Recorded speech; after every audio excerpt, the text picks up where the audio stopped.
Y122 Black Mio sa iyong speedometer cover. Halika na tungayan kung paano ma-achieve ito. Tara!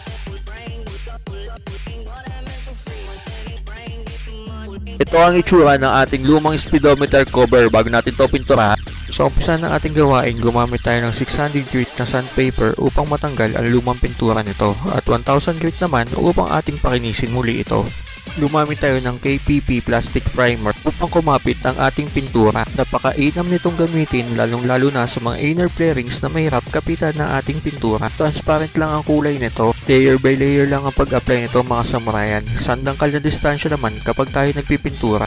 At dahil sa ito'y transparent, pwede natin ito ikalat gamit ang ating daliri upang malagyan ng plastic primer ang mga bahaging hindi tinatamaan ng ating pintura. Gumamit tayo ng UCH 210 surfacer upang maiwasan natin ang pagbiyak ng ating pintura at para na din kuminis ang surface na ating pinipinturahan at isandangkal naman ang distansya kapag tayo nagpipintura upang maiwasan natin ang pagluha o saging ng ating pintura at layer by layer lang ang ating pag-a-apply nito upang sa gayoy pantay ang resulta ng ating pinipinturahan at ang resulta ng ating UCH 210 surfacer. 30 minutes naman ang patuyuan nito bago natin patungan ng ating top color at para sa ating top color gumamit tayo ng Y1222 Black Mio.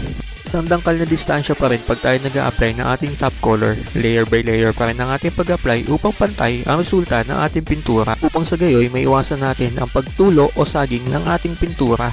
At ang resulta ng ating Y1222 Black Mio. 10 to 15 minutes naman ang patuyuan nito. At para sa ating top clear coat, gumamit tayo ng K1KT Twinkling Clear upang mas lalong maging metallic ang resulta ng ating pinipinturahan. At para na din proteksyon sa ating top color at ang pinaling resulta gamit ang ating samurai paint o diba ang kintab. At sa tulong ng Twinkling Clear nagkaroon ng additional na kinang. Yan ang samurai paint.